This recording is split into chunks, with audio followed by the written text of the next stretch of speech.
Welcome back to Poorly Educated Today in the News, where dashboard lights came on, the engine coughed, and somebody said, "Ignore it, that is normal." Segment 1. The straight, the pump, and the world's most expensive panic attack. The big story is still Iran, Israel, the United States, and the Strait of Hormuz, which is basically the world's oil garden hose with a mad raccoon sitting on it.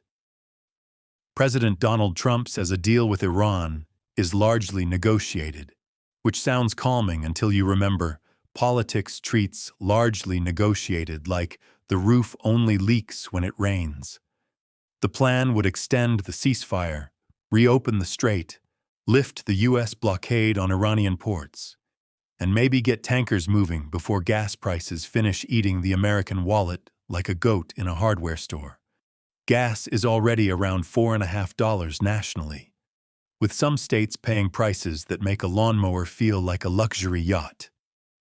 People are trying to travel for Memorial Day while doing pump math, like they are financing a used base boat with bad credit.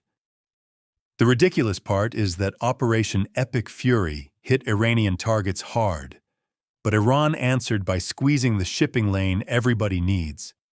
That is like winning a bar fight, then realizing the guy you punched owns the only bridge out of town and charges tolls in revenge. Now the administration needs peace not because everyone discovered wisdom, but because inflation is chewing through political approval like termites in a double wide. The grounded truth is that wars do not stay on maps. They crawl into grocery bills, gas tanks, and family budgets. So this deal feels less like grand diplomacy and more like begging the fire department to arrive before the receipt printer catches fire. Segment 2. Peace talks, proxy rockets, and Republicans fighting over the steering wheel.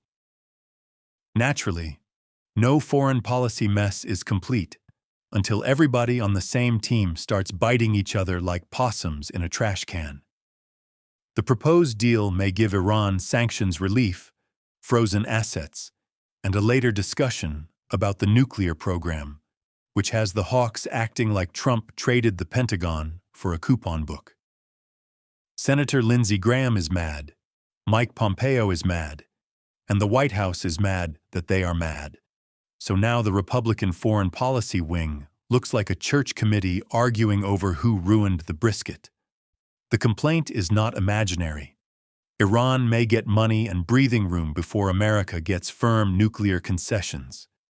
The problem is that the argument is wrapped in so much chest thumping, you need a leaf blower to find the policy. Then there is Israel, Lebanon, and Hezbollah.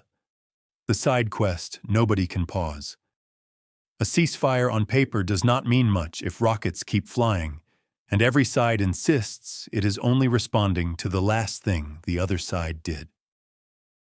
Prime Minister Benjamin Netanyahu wants freedom to strike if Hezbollah rearms or attacks, while Trump wants a deal that lowers gas prices without looking like he got pantsed at the diplomatic county fair.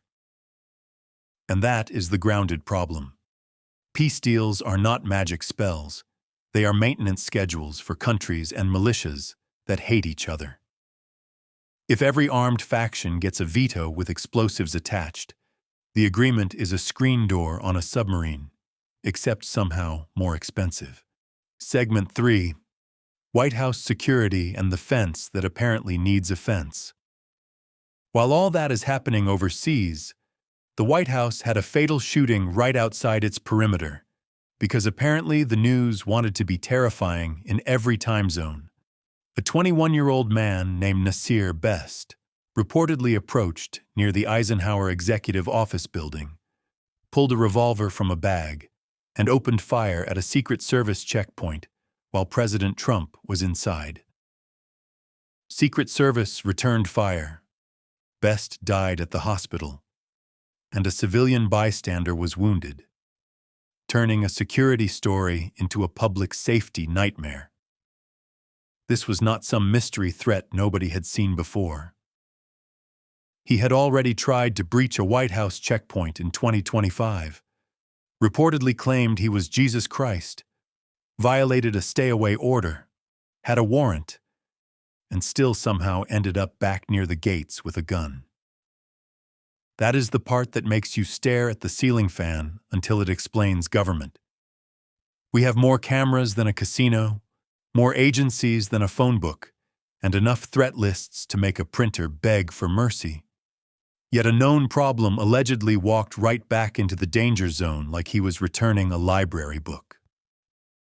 This was the third gunfire incident near the presidential orbit in a month. Not a pattern you want around a country already juggling war and inflation. The grounded point is not that every disturbed person can be predicted perfectly, because they cannot. The point is that when someone has already breached the perimeter, violated orders, and posted extremist nonsense online, missing the follow-up is the barn door open with a neon sign reading, "Raccoons, welcome." Segment 4, Spy Chiefs, Resignations, and the Intelligence Community's Awkward Family Dinner. Then the intelligence world added its own casserole of chaos, with Tulsi Gabbard resigning as Director of National Intelligence, effective at the end of June. Publicly, she cited her husband's rare bone cancer, and that deserves human respect, because politics can be a sewer pipe. But cancer is not a punchline. Still, her exit lands in a bigger fight over the Iran war, where she had become the most visible restrainer inside an administration drifting back toward old-school hawks. Reports say she clashed with the White House after not fully endorsing the Iran strikes, and after intelligence assessments undercut the idea that Iran was rushing to rebuild nuclear capability. That is mighty awkward when the war brochure says emergency, and the intelligence footnote says hold your horses. Now Aaron Lucas, a career intelligence official, is stepping in as acting DNI, which feels like putting the substitute bus driver behind the wheel after the field trip clipped 3 mailboxes. This is bigger than one resignation. It shows the strange Trump coalition between anti-intervention populists and military hawks splitting like cheap plywood in a rainstorm. That coalition works fine when everybody is yelling theories on television, but missiles turn slogans into invoices. The grounded issue is that intelligence agencies need room to say inconvenient things before the country trips into expensive disasters.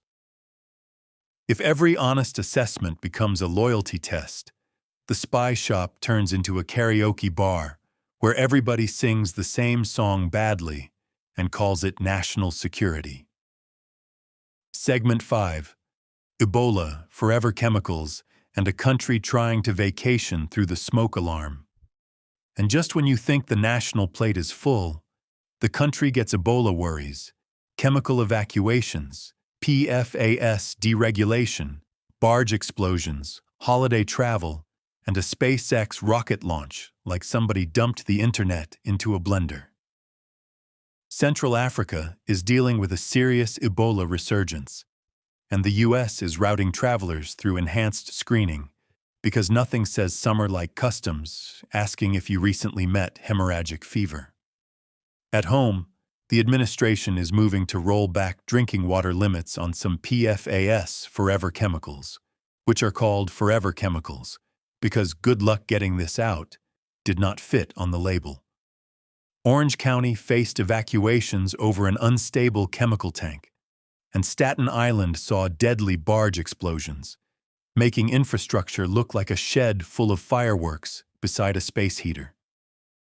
Somewhere in there, America launched a giant rocket, because apparently we can reach space before we can keep mystery chemicals out of the tap.